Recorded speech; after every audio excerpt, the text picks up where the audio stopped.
મહારાષ્ટ્રમાં નવી સરકારની રચનાને લઈને મોટા સમાચાર મળી રહ્યા છે। એકનાથ શિંદે ભાજપને નવો પ્રસ્તાવ આપ્યો હોવાની માહિતી સૂત્રો પાસેથી મળી રહી છે।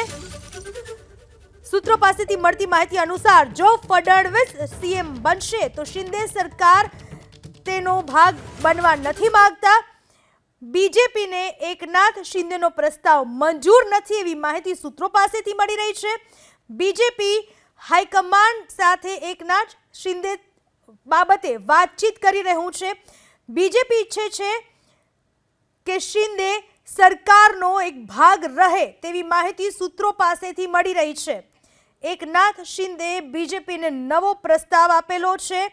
ફડણવીસ મુખ્યમંત્રી બને તો તેઓ સરકારનો ભાગ બનવા નથી માંગતા। જો કે ભાજપને શિંદેનો પ્રસ્તાવ મંજૂર નથી। ભાજપ હાઈકમાન્ડ સાથે શિંદેની વાતચીત યથાવત છે। મહારાષ્ટ્રની ચૂંટણીના પરિણામો આવ્યા બાદ પણ હજુ એ નક્કી થઈ શક્યું નથી કે મહારાષ્ટ્રની ધુરા કોના હાથમાં, કોણ બનશે મહારાષ્ટ્રના નવા મુખ્યમંત્રી। શિંદે અને ફડણવીસ આ બંને જૂથો જોવા મળી રહ્યા છે। બંને જૂથોનો એવી દલીલ છે। શિંદે જૂથના કહેવા મુજબ એકનાથ શિંદે ફરી મુખ્યમંત્રી બને તો સાથે જ ફડણવીસના જે સમર્થકો છે તેઓ પણ ઈચ્છી રહ્યા છે કે ફડણવીસને આ પદ મળે, પરંતુ અંતિમ નિર્ણય છે હાઈકમાન્ડ કરશે।